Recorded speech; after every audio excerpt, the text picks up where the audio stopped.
Hey there, life editors! Welcome back to the Life Editor Weekend Virtual Retreat. Thank you so much for joining me today and all day here at the retreat. All right, for those of you who are brand new to life editing, allow me to introduce myself. I'm Sage Grayson, and I'm a former book editor turned life coach. I help ambitious women edit their habits, routines, and mindsets to balance their happiness at work and home. I'm a life editor, and so are you. Even if you are brand new to life editing, you are a life editing genius right now, right today. We are going to teach you all the ins and outs of life editing during this retreat.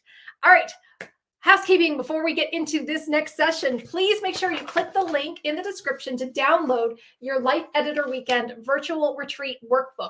We're going to be filling out this workbook during the entire retreat, so I want to make sure you have this. So if you can't print it out or download it right now, just use your notebook or a planner or some way to capture your ideas during these sessions. But click the link so you have it when you are able to come back to these videos later. Remember, these videos are going to be replaying all weekend long. So even if this retreat is happening in the middle of the night, depending on where you're at, you can still watch these videos and enter the giveaways. That's right. There's a giveaway for each one of these 5 sessions. And I am giving away some of my most popular products and programs. So for this session, I am giving away a copy of my Life Editing for Beginners program. This is my flagship program where I go deep into the 5 steps of my life editing process. So if you want to enter the giveaway for this session, please be sure to like this video and leave a comment below. It doesn't matter if you're doing it on Facebook or YouTube, but just like this video and leave a comment and you'll be entered into the giveaway for the Life Editing for Beginners program. All right. So before we get started, again, make sure you have your notebook or your workbook. We are going to be filling out the boundaries section in your workbook. So for this session, we are talking about 5 brilliant ways to use boundaries to defeat your burnout. 5 ways to use boundaries to defeat your burnout. Ooh, burnout. It's a tough topic. And I know almost every single person I've ever met experiences burnout at one time or another. Maybe you're feeling a little burned out right now. That's okay. I'm glad you're here at the retreat. We're going to help you out. So let's start off with what is burnout? What is burnout?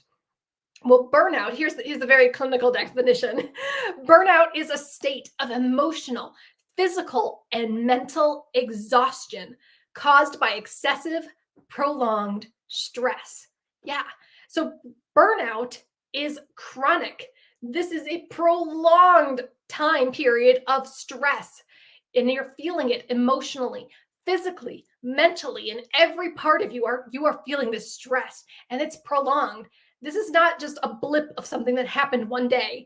This is not some kind of acute problem that showed up. Burnout has been festering for a long time if you are feeling it. Leave a comment and let me know. How have you felt burnout in your life? When has it showed up? Are you going through a period of burnout right now? Does it only pop up every so months after you've been doing so much work or whatever it might be? Leave a comment and let me know where you see burnout showing up in your life.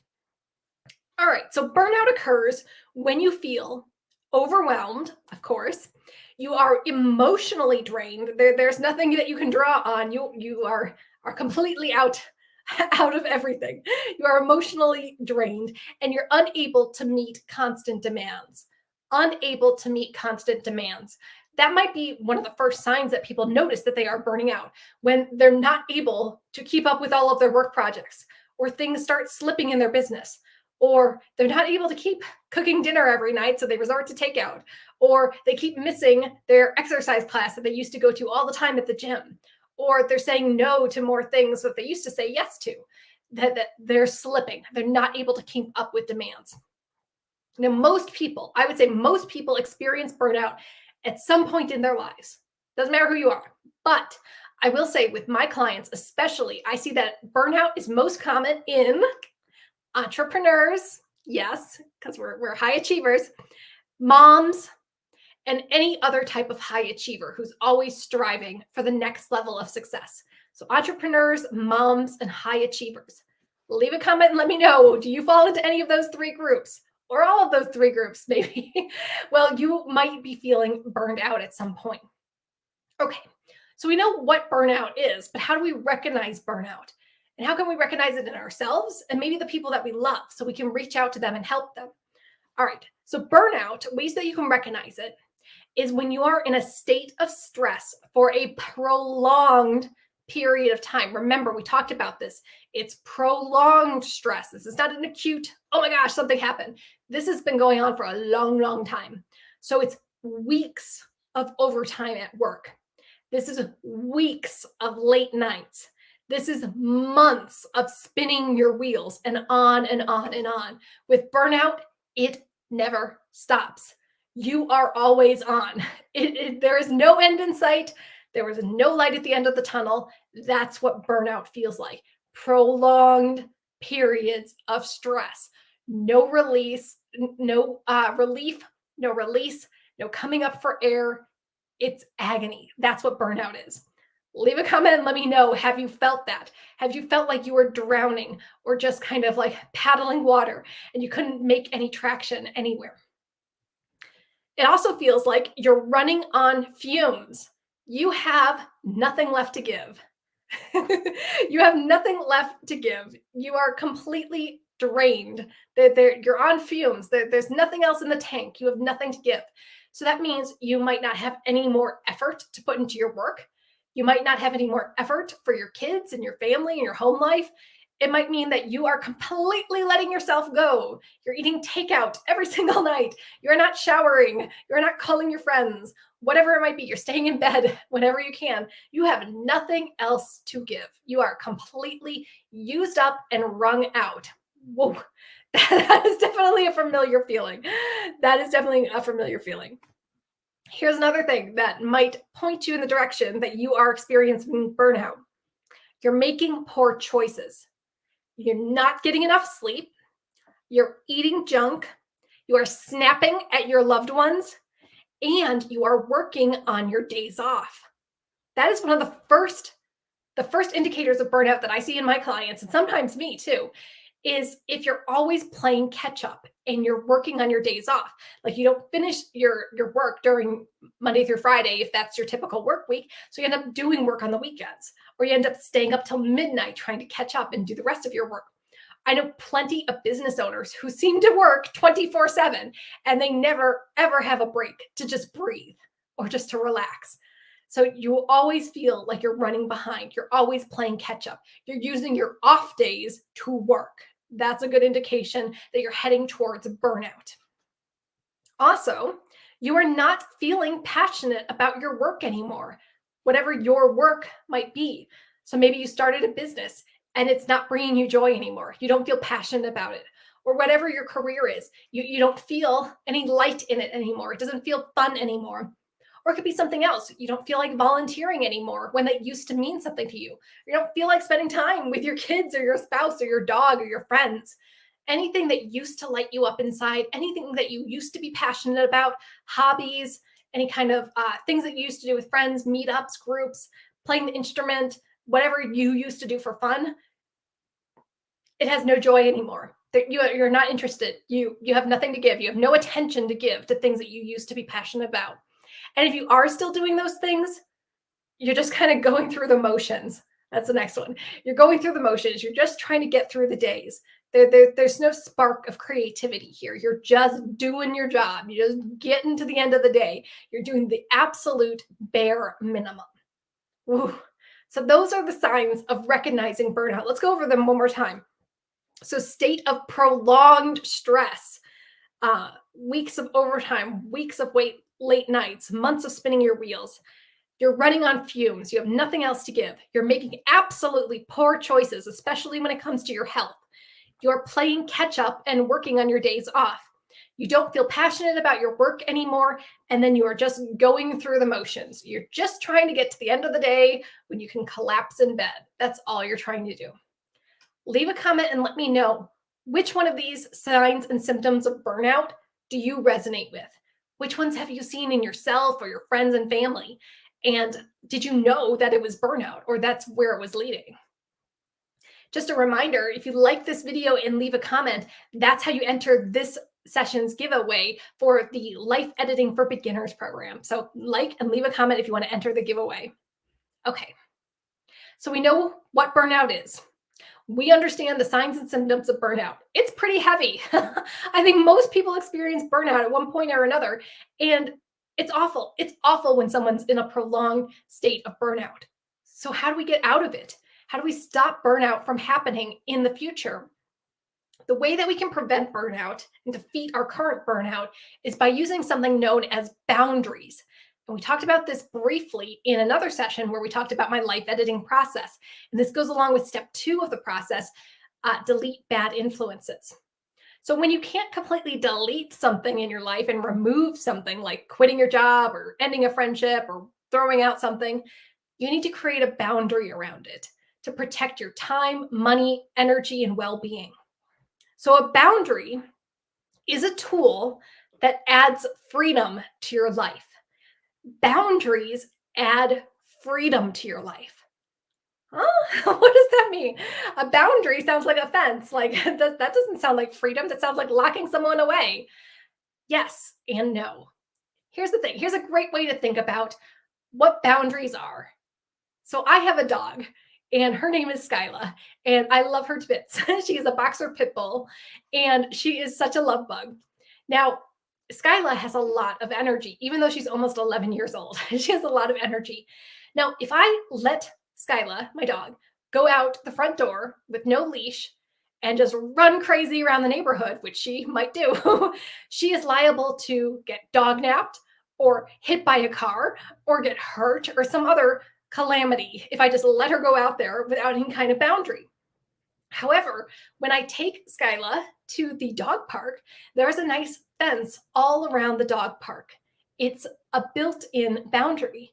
Then I can take Skyla off the leash and she can run around and be her cute little doggy self in a safe, contained boundary. There are no cars driving through the dog park. There's no one going to dog nap my dog in the dog park. There are no obstacles or things that she could get hurt on in the dog park. So boundaries for your life are where you're creating that boundary, that fence around you, around you. You're the dog park.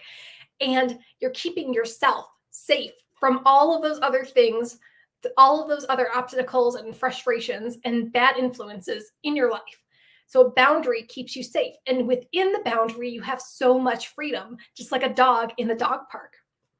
You can be safe within a boundary. You can be yourself within a boundary, and you can have self-respect and dignity within a boundary. Yeah, let me go over that again.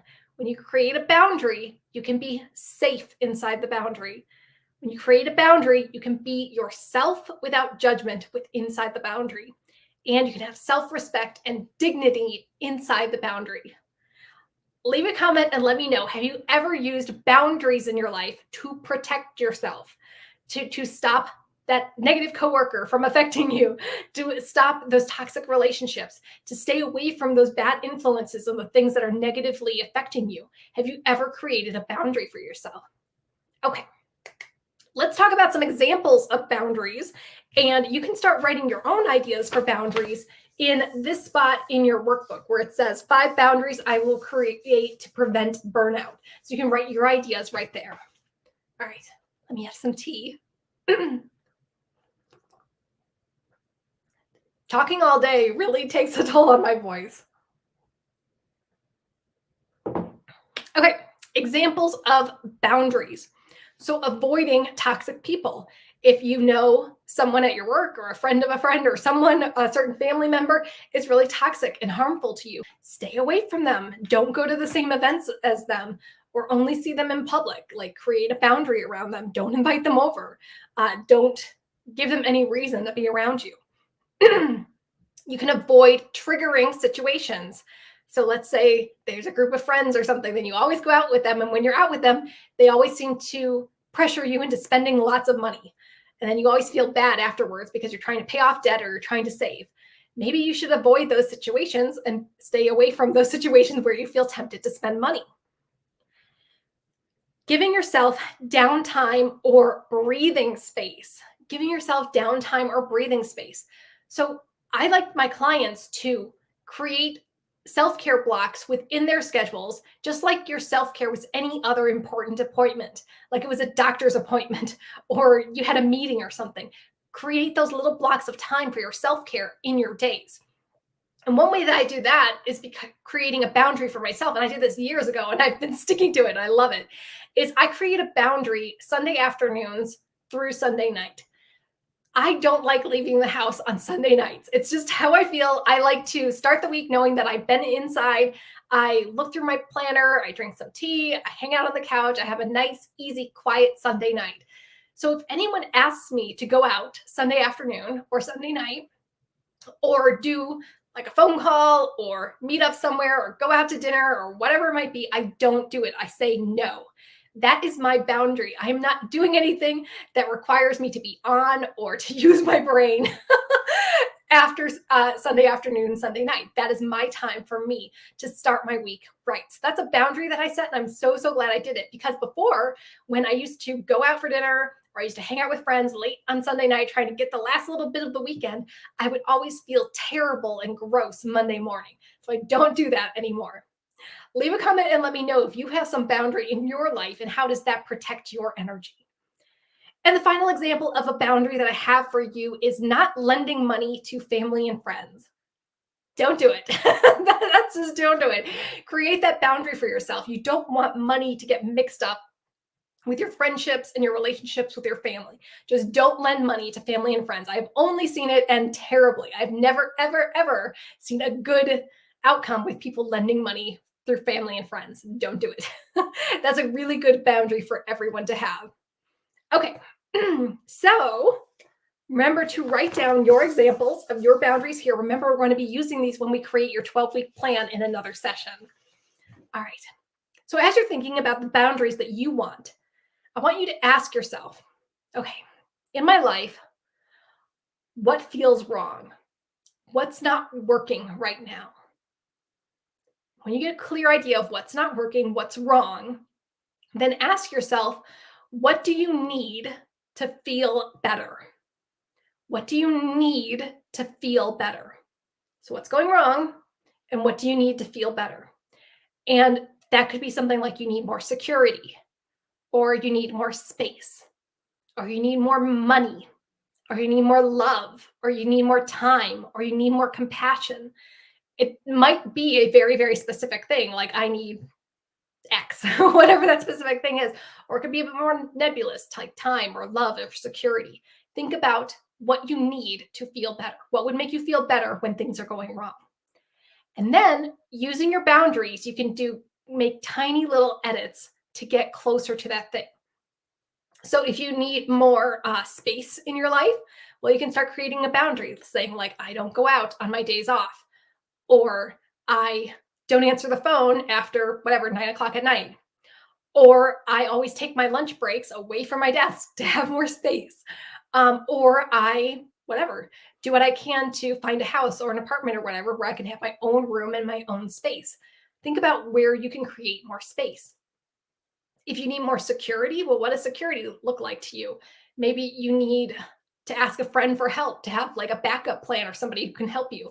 Maybe you need to work on your financial situation to feel more secure with your money. Maybe you need to talk to a financial advisor or something like that.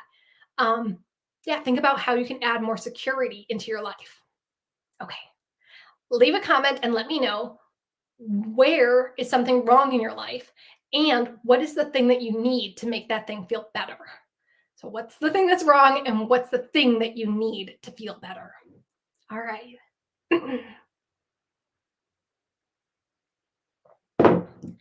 All right, now I'm going to share with you your burnout recovery plan. And I've got 5 boundaries that you can use in your burnout recovery plan. So 5 ways to use boundaries to recover from burnout and to prevent burnout. So I'm going to go over these quickly, and then we're going to go over each of them in more depth. So you're going to stop, you're going to list, you're going to plan, you're going to prevent, and recover. So stop, list, plan, prevent, recover. Okay, we're going to go over all 5 of those, but this is your burnout recovery plan using boundaries. All right, so number 1, when you are feeling burned out and you need to create some boundaries, number 1 is to stop immediately and take a break. I'm absolutely serious. Do whatever you can to stop immediately and take a break. Call in sick. You leave work and you go home. You take a 2-hour nap. You cancel all your appointments. You use a PTO day. Anything you can. The moment you realize you're burned out, you have nothing left to give, and you are struggling, you stop immediately and take a break. So, this immediate break will help you think rationally because you can't think clearly when you are juggling a million balls in the air. So, remember, first step to recovering from burnout is to stop immediately, whatever you're doing, and take a break. Number 2 is to make a list. And I want you to list 4 different categories. And I got this list from this amazing book, Someday is Not a Day in the Week. And I will leave a link below so you can check out this book too. But there's a great list in here to help you recover from burnout. So I added it into our burnout recovery plan. So you're going to make a list of 4 different categories. And you might want to list this right now, like on the back of your workbook or wherever you've got space. So 4 different categories you're going to make a list of. Write down what you want to do and you are doing it already. So that's good. Things you want to do and you are doing it already. Things you want to do, but you're not doing it right now. Those could be hobbies or self-care or taking breaks or seeing your friends. Then write what you don't want to be doing and you're not doing, like, what you don't want to be doing and you are doing right now. So that could be overtime, admin tasks, or for those of you who have taken the Life Editing for Beginners program, it's other people's problems, or OPP, as we like to say. So what are you doing now that you don't want to be doing? Okay, and then finally, what you don't want to be doing and you're not doing, and keep avoiding those things. So you're already in a good spot with those. Let me go through them one more time. So first one is what you want to do and you are doing. Good, keep doing those things. What you want to do but you're not doing right now, those are hobbies, self-care, seeing your friends, things you want to add in. Then what you don't want to be doing but you are doing right now, that's overtime, other people's problems, admin things, things you need to get rid of. And then finally, what you don't want to be doing and you're not doing. So keep avoiding those things. All right, so that's number 2, is to list. So once you got your list of all of those things, and you start to notice the things that you're doing that you're going to keep and the things that you don't want to be doing and you need to get rid of, then we're going to make a plan. So number 3 is to plan. So for the things you don't want to be doing, you're going to delegate, delete, or delay what you can. You guys have heard these 3 Ds before. We're going to delegate, delete, or delay the things you don't want to be doing. So if you find something you don't want to be doing that's adding to your burnout, you're going to delegate it. Like maybe you can give it to somebody else. So maybe you don't want to be cooking dinner every night for your family. Can you delegate that to your spouse? Or maybe your kids can pack their own lunches instead of you doing it all the time. Or maybe you can give a project to somebody else at work so you have more time to do other more important things. The other D is delete. So if there's anything you can completely cut out anyway. So maybe you have some kind of bad habit that you're just going to stop doing. Maybe you're just going to stop drinking, or you're going to stop hanging out with that certain friend, or you're going to stop doing overtime, whatever it is. Yes, Tanya, hey, thanks for being here. Delegate, delete, and delay. Yes, these 3 Ds are going to help you clean up your life, set some boundaries so you don't get burned out. I love them too. All right. And the final one is delay. So maybe there's something that you do have to be doing, but you don't have to do it right now. So maybe it's a goal or project that can wait until next month or next season. Or maybe it's something that's not completely urgent right now, but you can do it next week or when you have a free moment. It doesn't have to be right now. So delegate, delete, or delay anything that you don't want to be doing. And then for the things you do want to be doing, but you're not doing them right now, I want you to add them into your planner in little bits. So let's say you want to enjoy a hobby or you want to be reading more. Can you add some time into your calendar, into your planner, just like it was any other appointment, in little bits? So maybe you can't sit and read for 5 hours. Maybe that's not realistic. Can you read for 5 minutes in the morning? I bet you can. Or maybe can you indulge in a hobby for 10 minutes in the morning or something like that? Or if you want to be doing more exercise, can you take a 15-minute walk during your lunch break? If you want to be connecting more with people that you don't get to see often, can you call a friend every night before you go to bed and just build that in, not in huge chunks, not in overwhelming ways, but just easy, tiny little edits? How can you do those things and then add those things to your planner right now? Don't say, oh, I'll do them someday. Add them to your planner right now in little bursts. All right, so number 3 was plan. Number 4 is prevent, because we don't want you to go through burnout again. So we're going to prevent future burnout. And the way we're going to do that is blocking off your days off and your work hours to make a boundary to lessen your work stress. So this is especially true for people who are entrepreneurs and you create your own hours and your own days off. But I want you to take at least 2 days off per week, whether that's the weekend or other days off during the week. 2 full days off per week. You absolutely need that to recharge your batteries, to feel good, and to have energy going forward, or else you're going to burn out real fast. So block off your days off in your calendar. And remember, block them off like they were any other appointment. You are not using your days off for catch up. You're not using your days off to do like the work that you didn't get done during the week or overtime or whatever. And then also create really strong work hours. And you might need to talk to your boss about this if you have another job, or just be really strict with yourself. If you work for yourself, you need work hours too. You don't work 24/7. So create the times that you are working and stick to those in your calendar. It might be 9 to 5, like a typical job, or it might be from, I don't know, 6 to noon in the morning, and that's when you work, or whatever it is. But you should not be working late into the night or super early in the morning or all day long. You should have some set work hours that work for you, for your energy levels and what your type of business is and what type of work that you do. Again, if you have like a corporate job, you've got to talk to your boss and be really strict about not doing overtime whenever they feel like it, or feeling pressured into working late when you really need like some kind of home life to recover and recharge. For home, you might need to hire some help. That might mean like hiring a cleaner or hiring a babysitter to watch your kids, or creating some deal with the other moms in the neighborhood. And sometimes you might need to just let it go. Like you might think, oh, well, I got to use my days off to clean the house or do this project or whatever it might be. Sometimes you're just going to have to let things go. You don't have to do everything in the world. You don't have to, whatever, run a marathon. You don't have to do every single report. You don't have to do every business idea that pops into your head. Your kids don't need to be in 10 different activities with you driving around town every single day.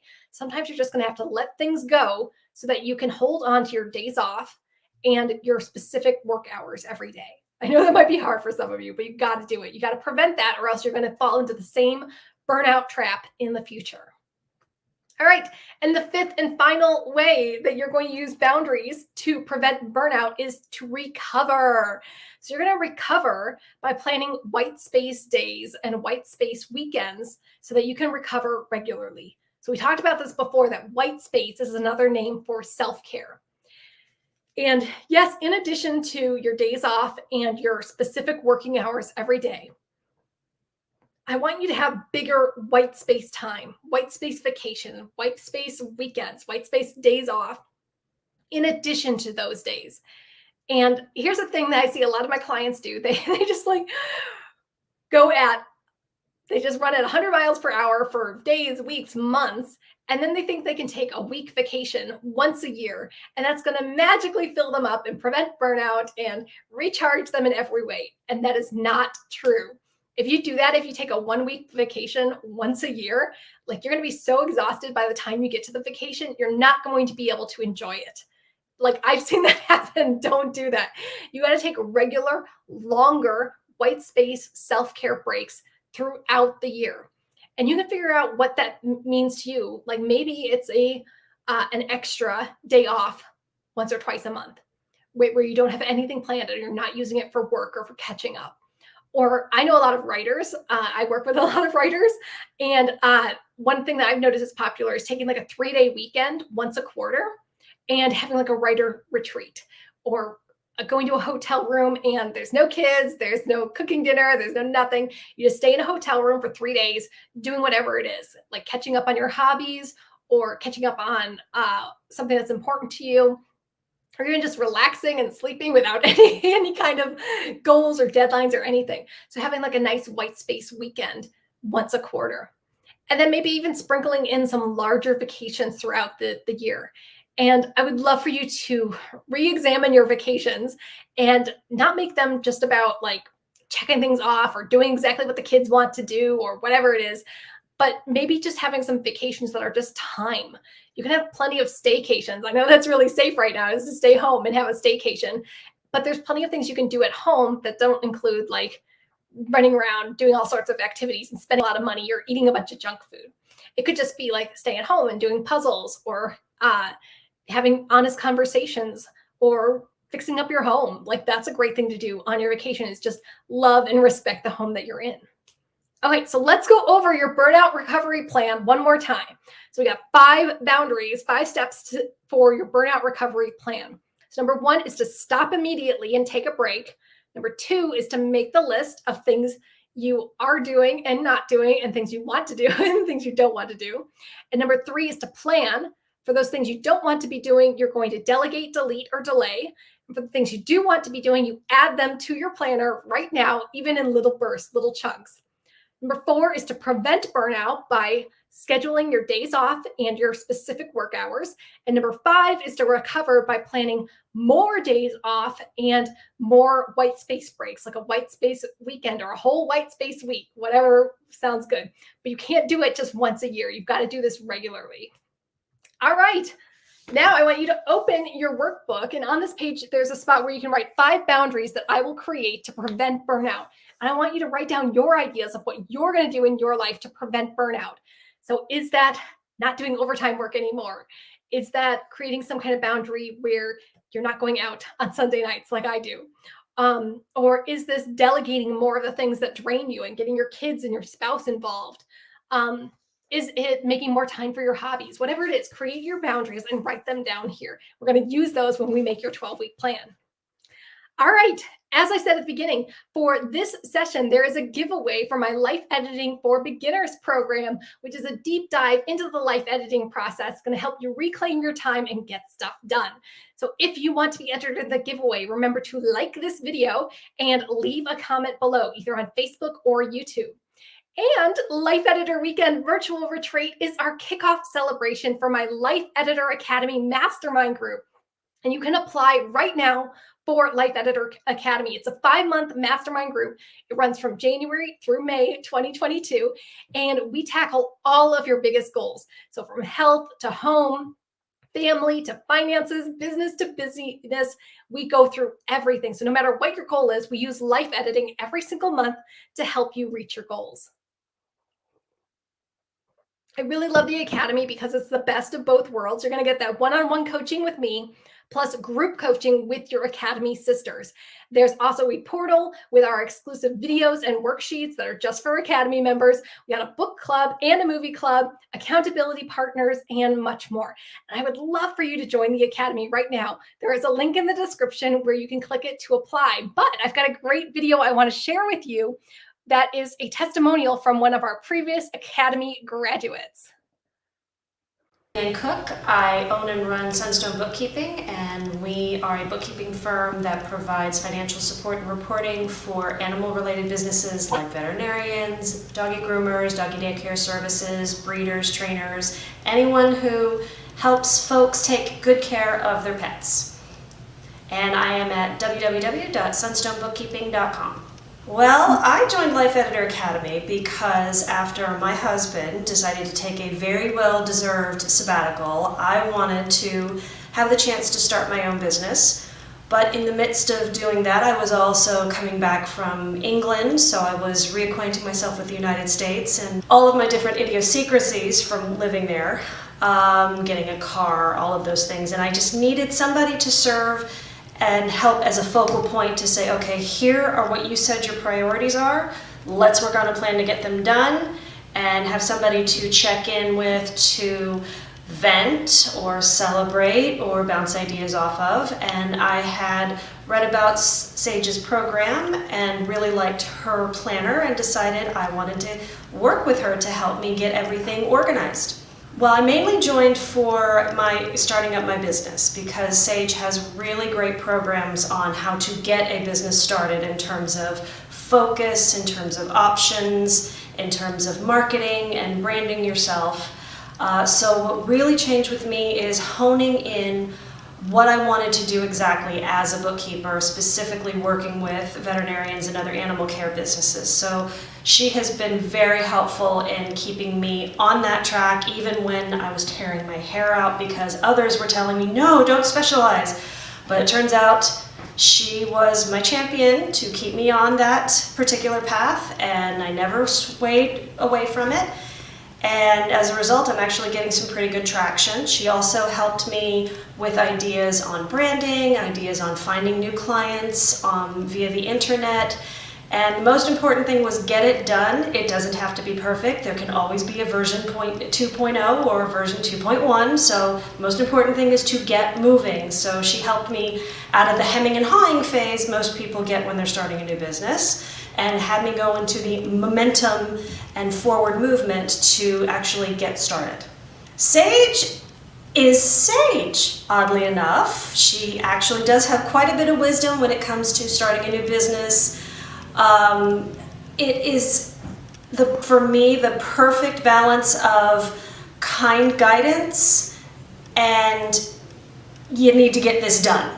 So it was, for me, the perfect balance to keep me motivated and keep me excited, but not make me feel guilty if for some reason life happened and I had to shift a few things, because she was always there to say, I'm still proud of what you've done. See, you can do this. Let's get you going some more. And here we go. There is no debate. Do it. This is actually fabulous. You get unlimited email support.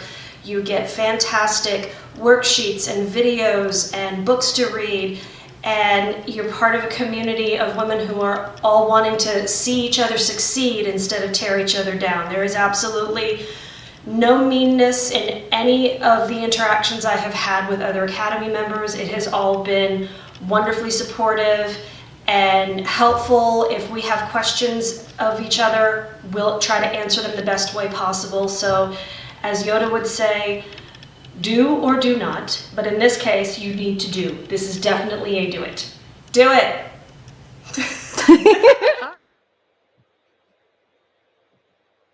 All right, do it. Do it.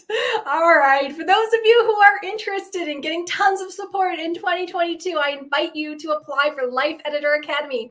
And the link is in the description and it's right here on the screen too. It's bit.ly/LEA group. So we are accepting applications now for Life Editor Academy. And this is a 5-month mastermind group from January through May 2022, where I tackle all your biggest goals and help you reach your goals faster. And if you like this virtual retreat that we're doing today, we do a virtual retreat every single month in Life Editor Academy. So this entire session is virtual, and this is great for 2 reasons. One, because it's accessible. We can definitely have more people attending the retreats, certainly international folks too. Everything is more accessible when we're doing it all online. And 2, it's less expensive than if I was making you buy plane tickets every month to go to the retreats. So yeah, I really hope that if you're looking for more support, if you want to prevent burnout in 2022, if you want to reach your goals and have a supportive community and learn from my 10 years of coaching experience, then I would love for you to apply for Life Editor Academy. Again, the link is right on the page, or you can click the link in the description right now. All right. Thank you so much for being here for this session. I hope you put into place the boundaries that we talked about during the session so you can prevent burnout in the future. I know we've all experienced it, but that doesn't mean you need to experience it over and over and over again. So make sure you set your boundaries. Okay, Life Editor, I will see you in the next session. Bye.